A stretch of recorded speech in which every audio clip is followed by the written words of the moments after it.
Assalamualaikum warahmatullahi wabarakatuh. Selamat pagi anandaku semua. Bagaimana kabarnya? Semoga kita semua dalam keadaan sehat walafiat. Dan marilah kita berdoa bersama-sama agar pandemi COVID-19 ini secepatnya hilang dari muka bumi ini, agar kita dapat melaksanakan tatap muka secara langsung. Baiklah, untuk pertemuan ini Ibu akan menyampaikan materi kita tentang itu kehidupan politik dan ekonomi Indonesia pada masa demokrasi parlementer mulai tahun 1950 sampai 1959. Sebelum kita masuk kepada materinya, terlebih dahulu kita harus mengetahui dulu apa itu sejarah praktik berdemokrasi di Indonesia. Yang pertama itu adalah pengertian demokrasi. Demokrasi adalah suatu sistem pemerintahan dengan rakyat memegang kedaulatan tertinggi. Demokrasi ini pertama kali diterapkan adalah di Yunani kuno oleh Polis Athena. Dan dia memiliki 3 prinsip trias politika, yaitu di dalamnya ada 3 tingkatan, yaitu ada eksekutif, legislatif, dan yudikatif. Hal ini dikatakan dengan checks and balances. Kemudian, demokrasi ini dalam sistem pelaksanaannya ada 2 macam, yaitu demokrasi langsung dan demokrasi perwakilan. Lanjut, sejarah praktik berdemokrasi di Indonesia ada 5 kali pertukaran sistem pemerintahannya. Baik, kita lihat yaitu tanggal 4 September sampai 14 November 1945, sistem pemerintahan di Indonesia yang berlaku adalah sistem presidensial, yaitu dipimpin langsung oleh presiden dan wakil presiden.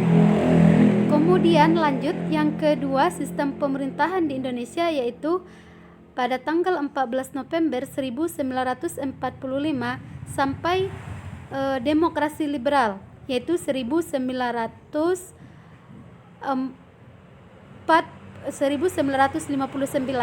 Dia merupakan adalah sistem parlementer yang dipimpin oleh Perdana Menteri, sedangkan presiden hanyalah sebagai kepala negara. Kemudian yang ketiga adalah demokrasi terpimpin. Hal ini diterapkan pada tahun 1959, yaitu berarti setelah sistem parlementer.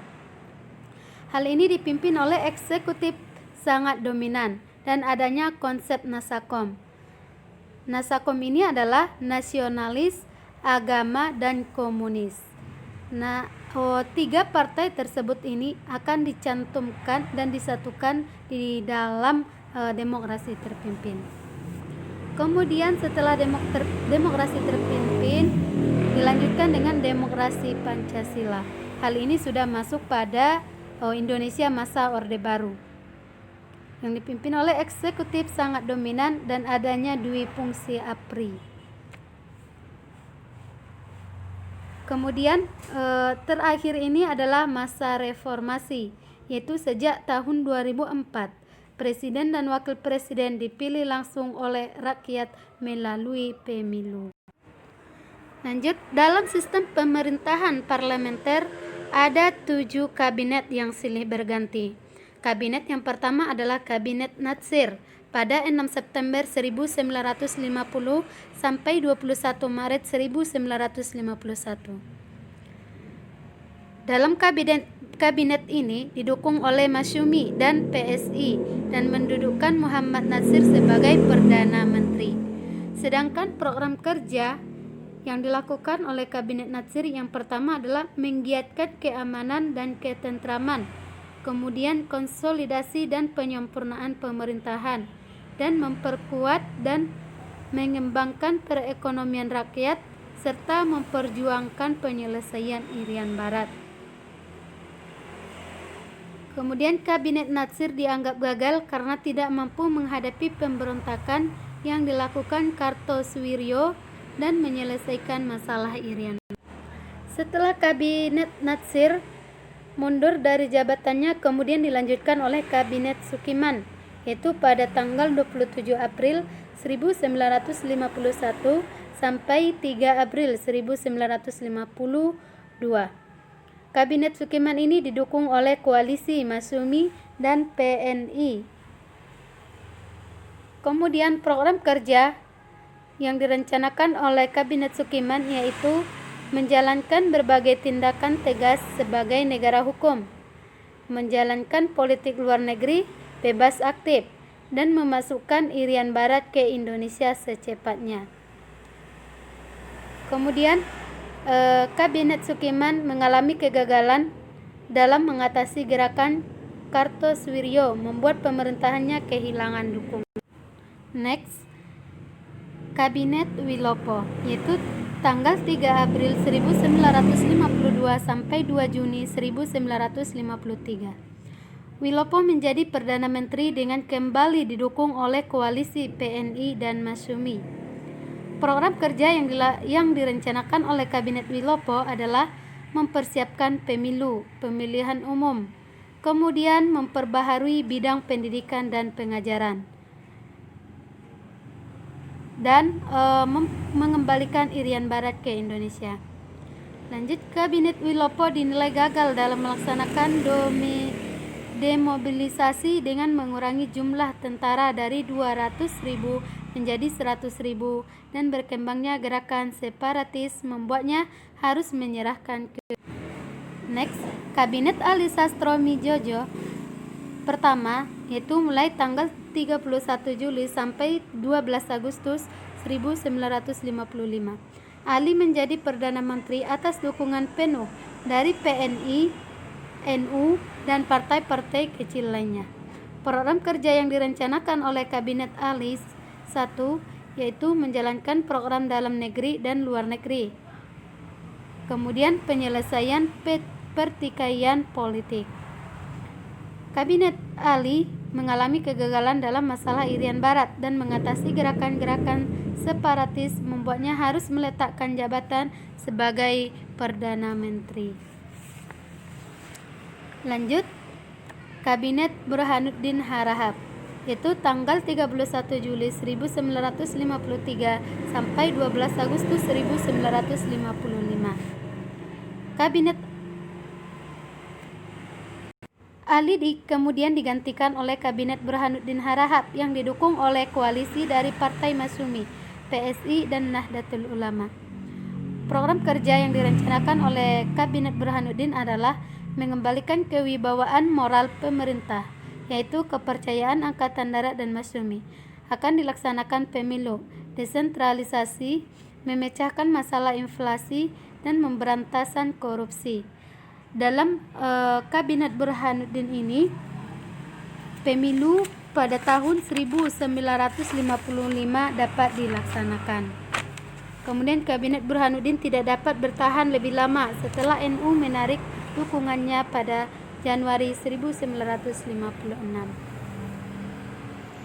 Lanjut, Kabinet Ali Sastroamidjojo II pada tanggal 20 Maret 1956 sampai 14 Maret 1957. Kabinet ini sebagai Perdana Menteri atas dukungan PNI, Masyumi, dan NU. Program kerja atau pembatalan yang dilakukan oleh Ali yang pertama adalah pembatalan KMB, Konferensi Meja Bundar, pemulihan keamanan dan ketertiban, pembangunan ekonomi dan keuangan, industri, perhubungan, pendidikan, serta pertanian, dan melaksanakan Konferensi Asia Afrika. Pada tanggal 14 Maret 1957, Ali menyerahkan mandatnya kepada Presiden karena dalam tubuh kerjanya terjadi perpecahan antara PNI dan Masyumi. Kemudian yang terakhir adalah Kabinet Juanda pada 9 April 1957 sampai 5 Juli 1959. Program kerja yang direncanakan oleh Kabinet Juanda yaitu membentuk Dewan Nasional, normalisasi keadaan Republik Indonesia, melanjutkan pembatalan KMB, dan mempercepat pembangunan. Pada masa Kabinet Juanda ini muncul pergolakan-pergolakan di daerah-daerah yang menghambat hubungan antar pusat dan daerah. Keadaan politik penuh dengan pertentangan antar partai sehingga menimbulkan kekacauan di berbagai sektor kehidupan masyarakat Indonesia. Kemudian Kabinet Juanda berakhir setelah Presiden Insinyur Soekarno mengeluarkan Dekret Presiden 5 Juli 1959. Kalau kita lihat, kabinet-kabinet tersebut pada umumnya memiliki program dan tujuan yang sama, yaitu yang pertama itu adalah masalah keamanan, kemudian masalah kemakmuran, dan masalah Irian Barat. Saat ini Papua dan Papua Barat. Namun setiap kabinet memiliki penekanan masing-masing. Kabinet yang dipimpin Masyumi menekankan pentingnya penyempurnaan pimpinan TNI, sedangkan kabinet yang dipimpin oleh PNI sering menekankan pada masalah hubungan luar negeri yang menguntungkan perjuangan pembebasan Irian Barat dan pemerintahan dalam negeri. Dalam pelaksanaan demokrasi, masa demokrasi liberal harus ada yang namanya pemilihan umum supaya merupakan salah satu syarat agar sistem pemerintahan yang demokratis berfungsi. Dalam pelaksanaan pemilihan umum tahun 1955, di mana di sana dilaksanakan pemilu. Fase kampanyenya dimulai dengan menyelenggarakan rapat-rapat raksasa. Beberapa partai yang akan mengikuti pemilu yaitu PNI, Masyumi, PSII, PSI, NU, PKI, PIR, PI Perti, Parkindo, Partai Katolik, PRN, Murba, dan Partai Buruh. Bahkan dari kelompok tentara yang diprakarsai oleh A.H. Nasution pada tahun 1954 membentuk suatu organisasi atau partai yang memiliki golongan tentara di parlemen. Partai inilah yang dikenal dengan IPKI, Ikatan Pendukung Kemerdekaan Indonesia. Nah, itulah partai-partai yang ikut melaksanakan pemilu tahun 1955. Kemudian kita lanjut adalah kebijakan ekonomi masa demokrasi liberal. Kalau kita lihat kondisi ekonomi Indonesia pada masa demokrasi liberal sangat memburuk. Kenapa? Karena setelah pengakuan kedaulatan dari Belanda pada tanggal 27 Desember 1949, bangsa Indonesia menanggung beban ekonomi dan keuangan seperti yang telah ditetapkan dalam hasil-hasil KMB. Beban tersebut berupa utang luar negeri sebesar 1,5 triliun rupiah dan utang dalam negeri sejumlah 2,8 triliun rupiah. Kemudian yang kedua, politik keuangan pemerintah Indonesia tidak dibuat di Indonesia, tetapi dirancang oleh Belanda. Yang ketiga, pemerintah Belanda tidak mewarisi ahli-ahli yang cukup untuk mengubah sistem ekonomi kolonial menjadi sistem ekonomi nasional. Kemudian yang keempat, tidak stabilnya situasi politik dalam negeri. Kemudian ekspor di Indonesia hanya bergantung pada hasil perkebunan. Kemudian yang keenam, angka pertumbuhan jumlah penduduk sangat besar. Hal inilah yang menjadi atau yang membuat kondisi ekonomi Indonesia memburuk. Kemudian apa usaha yang dilakukan oleh pemerintah dalam memperbaiki perekonomian Indonesia masa demokrasi liberal? Yang pertama adalah Sumitro Jojo Hadikusumo berhasil merancang Gerakan Benteng. Gerakan Benteng didasari oleh gagasan pentingnya mengubah struktur ekonomi kolonial menjadi ekonomi nasional. Kemudian program Benteng berjalan selama 3 tahun, yaitu tahun 1950 sampai 1953. Hasilnya lebih dari 700-an usaha pribumi memperoleh bantuan kredit dari program ini. Kemudian program Benteng dinilai gagal karena salah sasaran, menimbulkan istilah perusahaan Alibaba. Selain Gunting Safruddin, Kemudian ada sistem ekonomi gerakan benteng, itu yang sudah Ibu jelaskan tadi. Kemudian yang ketiga adalah nasionalisasi Deja Pascebang. Adapun tujuan nasionalisasi Deja Pascebang ini adalah untuk menaikkan pendapatan dan menurunkan biaya ekspor serta melakukan penghematan secara drastis. Kemudian yang keempat adalah sistem ekonomi Alibaba. Ali adalah para pengusaha pribumi dan Baba adalah para pengusaha etnis Tionghoa. Tujuannya adalah untuk agar pengusaha pribumi dan non-pribumi bekerja sama untuk memajukan ekonomi Indonesia. Kemudian yang kelima adalah Persetujuan Finansial Ekonomi atau PINEK. Tujuan daripada PINEK ini adalah untuk melepaskan diri dari keterikatan ekonomi dengan Belanda. Selanjutnya adalah yang keenam, Rencana Pembangunan 5 Tahun (RPLT). Kemudian yang terakhir adalah Musyawarah Nasional Pembangunan (MUNAP). Adapun tujuan daripada MUNAP ini adalah pembangunan yang menyeluruh untuk jangka panjang. Harus mengadakan pembangunan secara menyeluruh dalam jangka panjang.